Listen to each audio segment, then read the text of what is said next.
Hey there, YouTube. It's Petey Two Finger. Today, I would like to talk a bit more about Frank Zappa, and if we can attempt to decode why people put him up on a pedestal.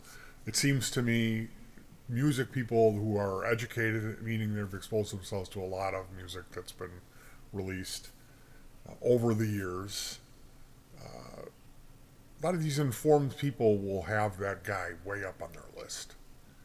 And we're going to talk about the reasons why, perhaps. First off, I wanted to get it out of the way that yes, I am a fan, but B, I don't agree with the way he lived his life. And I don't like all of his music. There's some of that stuff, it just grates on me. Especially the stuff that's popular with people who are fringe fans who only know a little bit of it. And maybe their uncle played them Don't Eat the Yellow Snow, or some song of Frank's that has dirty words in it. And I do not think, I think that he was really smart. He knew how to provoke people.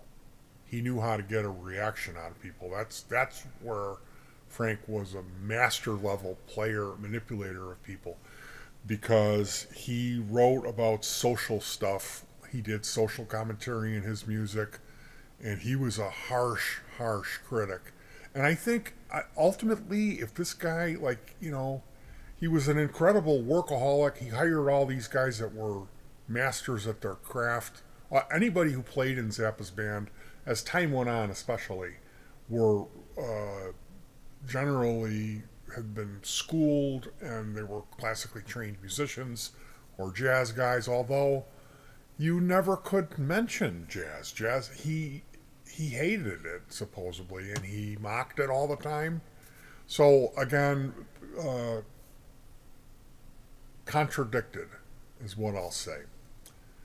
Now, he certainly did pay a price. He died very young. I'm not sure about his family thing. It seems like he was a good dad, like he loved his kids, but apparently, I think that he was mostly out of the picture.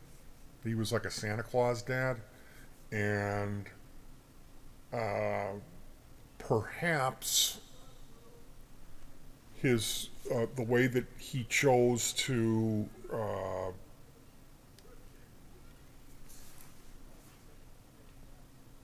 the personal decisions that he made, as far as there's a lot of photographs with him kissing women on stage, like these women he will let him up on stage, and then he's really going at it with these women, and it's no secret that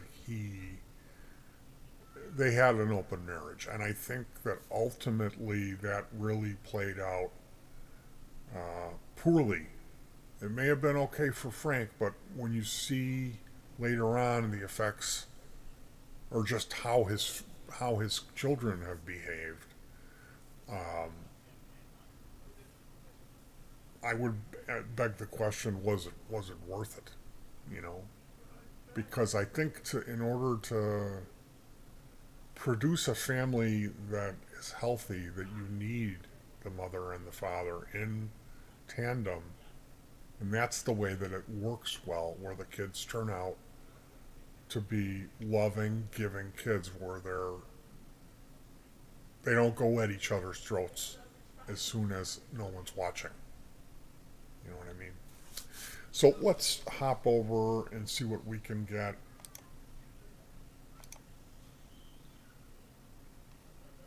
How is Frank influential? Frank's diverse musical influences ultimately led him to create music that was difficult to categorize into a single genre. While in his teens, he acquired a taste for 20th century classical composers such as Varis, Stravinsky, Anton Webern, along with 50s rhythm and blues and doo-wop music. And if you don't know, Varis and Stravinsky did not make pretty sounding classical music. What they made was rhythmic and dissonant. Well, some of the Stravinsky stuff, you could consider it to be beautiful music, but it's not traditional, boring classical music. This is the stuff that's out there. It's cool. It's almost like sound effect music or music concrete, they call it.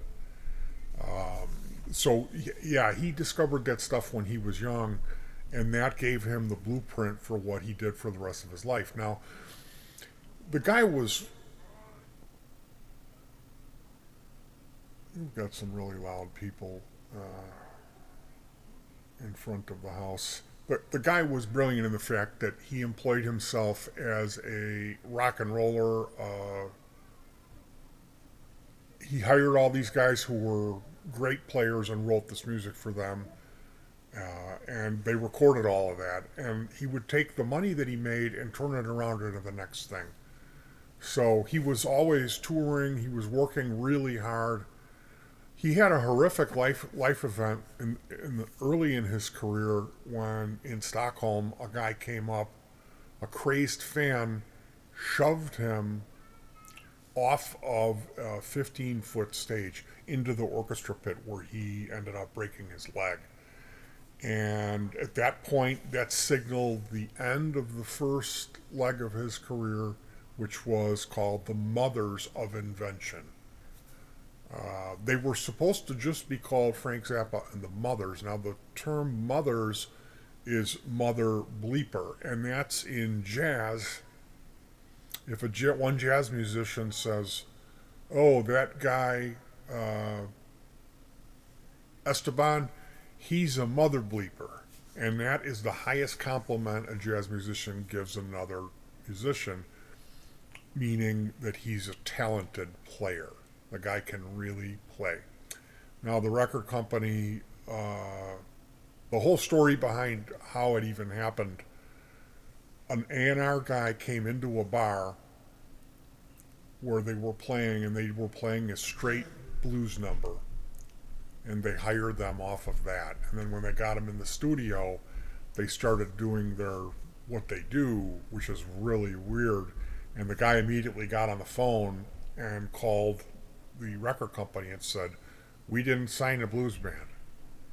But they went ahead and let them do what they did, and that was their first album, Freak Out, which it was freaky enough that it made a splash, and like the Beatles commented on it, and he was immediately cemented as this weird guy, which he had elements of classical composition all throughout his career.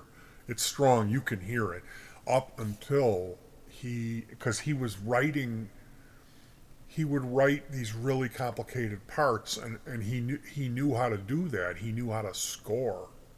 So at the end of his life, when he was cancer riddled, he got to play with the world's finest symphony orchestra. He wrote this whole huge thing called the Yellow Shark. They didn't have a name for it, and he had a decoration in his studio, which I guess was a yellow shark. So that's the general, quick, from a distance story, and how he's connected with these classical composers. So he's working at that level, and he's expecting his musicians to perform on an inhuman level. According to people that work for him, he was never happy with people's performances, and he's in a rock band. So that's another one we need to put on the list. Why is Frank Zappa? What is so great about Frank Zappa?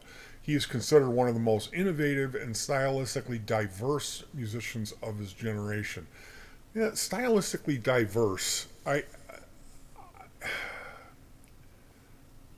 This to me, once you've listened to a little bit of Frank Zappa, you can certainly pick it out of a crowd. So what he did was work in all different genres of music, kind of bravely, and he genre hopped too. It was like his music was kind of all over the place.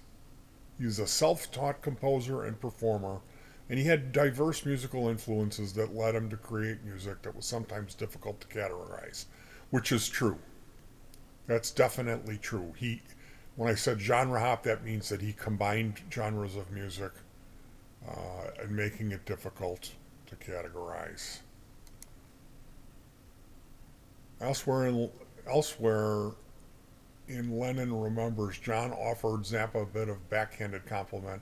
I admire Zappa a bit, but he's a frickin' intellectual.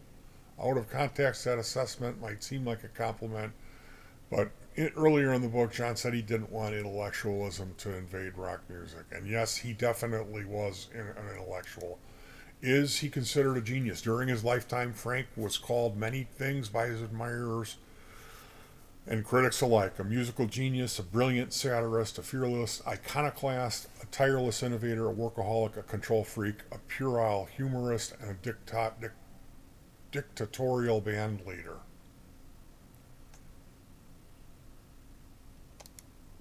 He died from prostate cancer in 1993 at 52.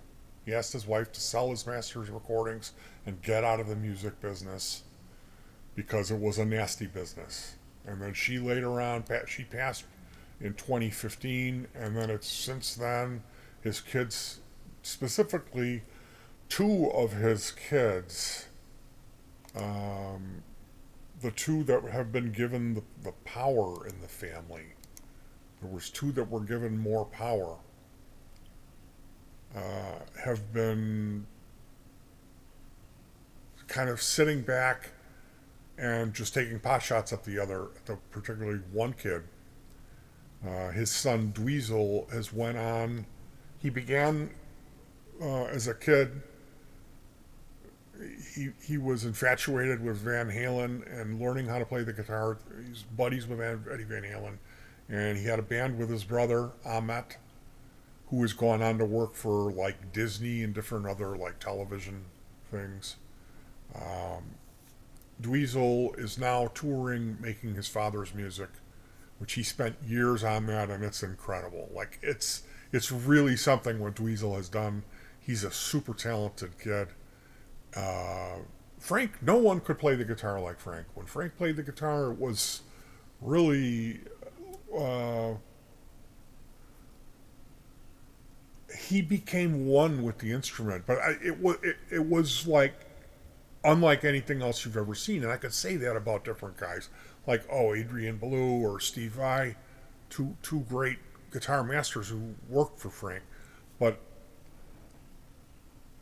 Frank had this other thing going on, this vicious attack, and just out there, and it's incomprehensible. I cannot, like people say, Hendrix.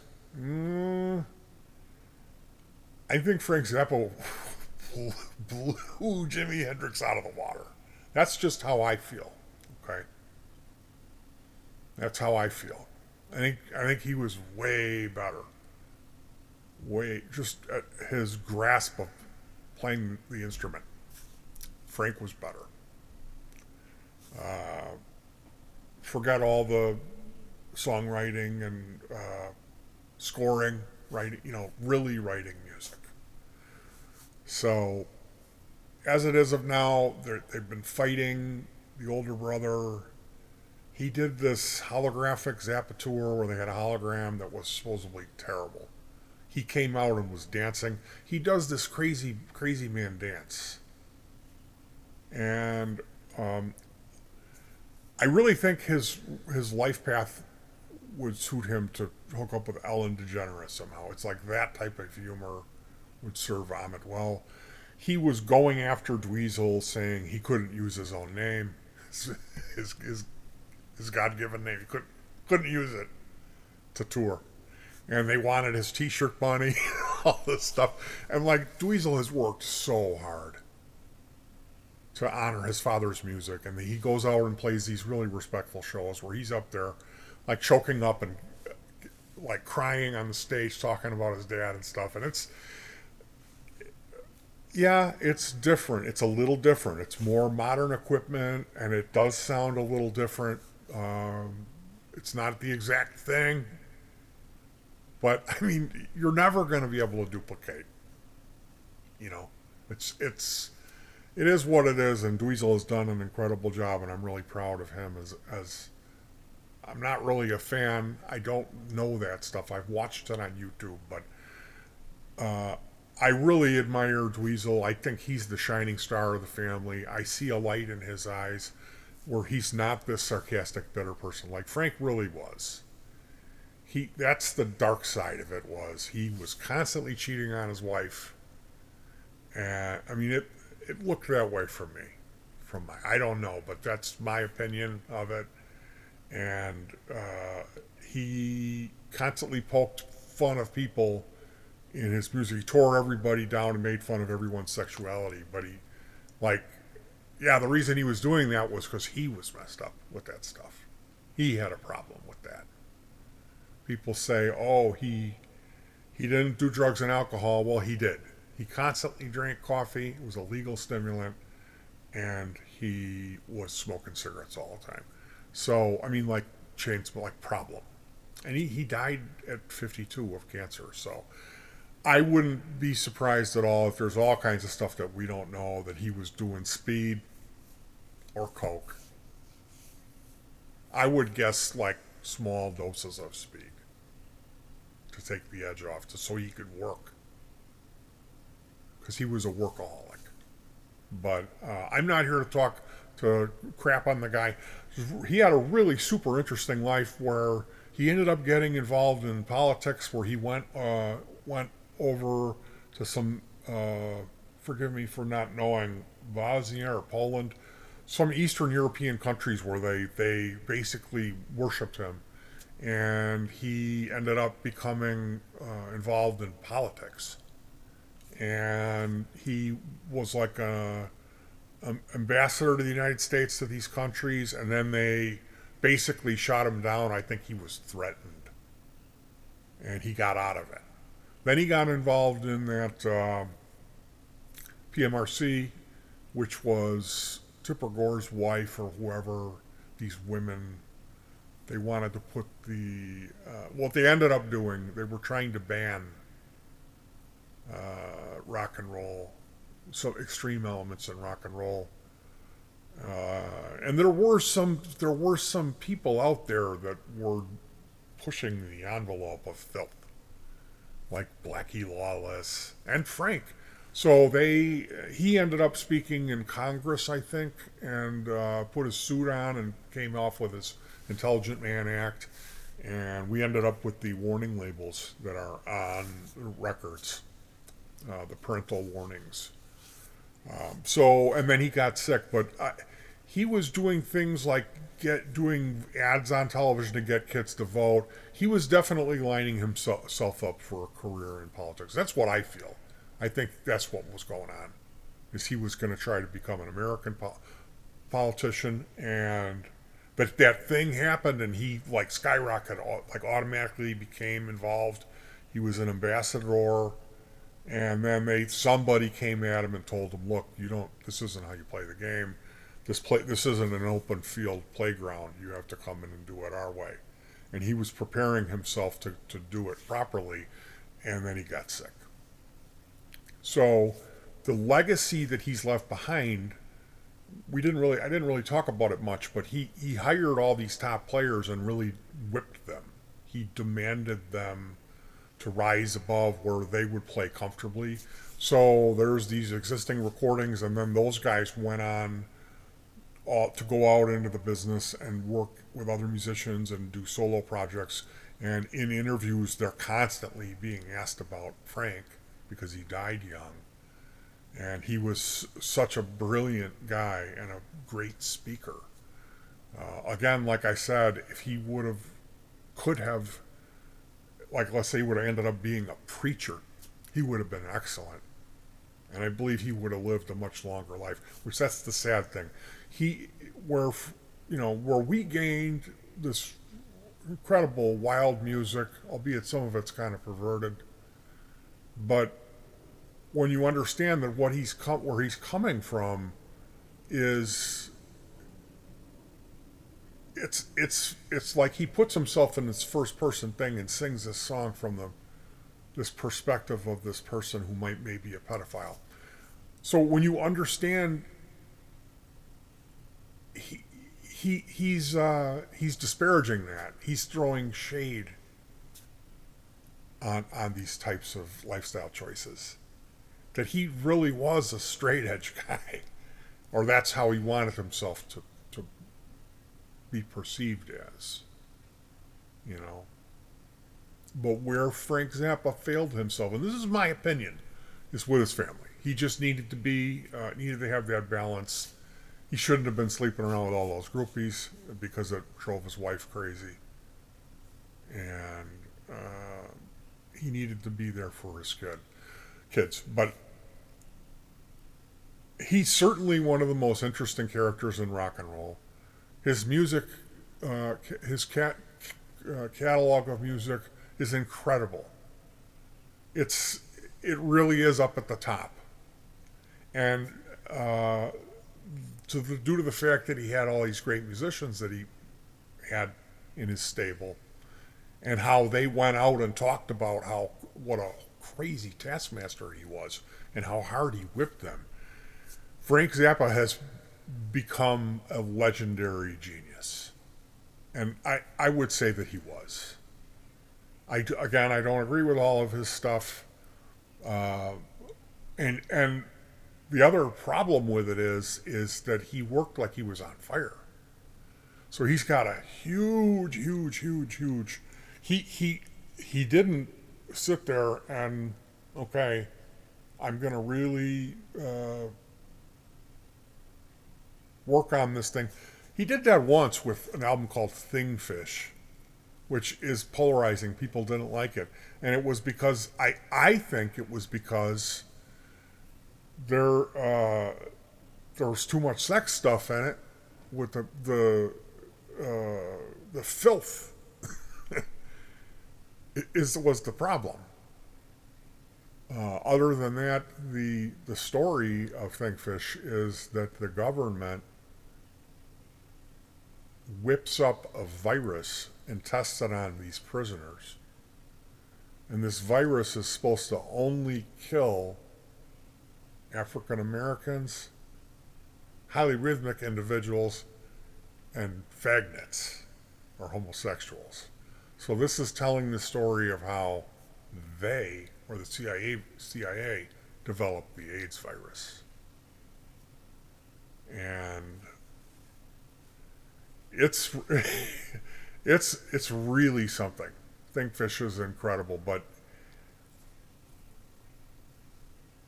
it could have been better. I listened to it quite a bit. I listened to Thingfish for a couple of years, nonstop. It's an incredible experience if you can get past the filth that pops up here and there on the album, and if you can try to comprehend what's going on. But that was even borrowed. There's a old television show called Kingfish, Amos and Andy, and that Thingfish character is kind of borrowed from that show. Anyway, you guys, Frank Zappa, if you don't really know and you're interested, there's a documentary by Alex Winter, who is the guy in Bill and Ted, the guy who was not Keanu Reeves. And that's really fantastic. So I would recommend you check that out. You certainly can't go wrong checking out some Frank Zappa music. I would recommend Stinkfoot. There's a great clip, Stinkfoot, about a guy who's worn his boot too long. And that's a live thing. If you type Stinkfoot in on YouTube, you'll see a live clip of that. And Opapa, Stockholm, they did this music show called Opapa in Sweden, where they captured a live set of Frank Zappa music. And George Duke, about 20 minutes into this thing, George Duke is a large African American guy. He's just a great guy. He's no longer with us, but just listening to him talk, he was a religious guy, and he took a lot of issue working for Frank because of the rock band thing and then the perverted stuff. But he never sang. Frank got him to sing, and he has a beautiful voice and went on to have a wonderful career with solo albums and stuff. George Duke, who traditionally classically trained like church keyboard and piano, and he wouldn't touch the synthesizer. And Frank bought him one and put it on top of his piano. And in this Opapa thing, George Duke does a keyboard and then synthesizer solo. It's like 10 minutes long. It is absolutely incredible what this guy does. George Duke really makes me smile. So definitely check that Opapa Frank Zappa out. You've listened to Stinkfoot, and peace.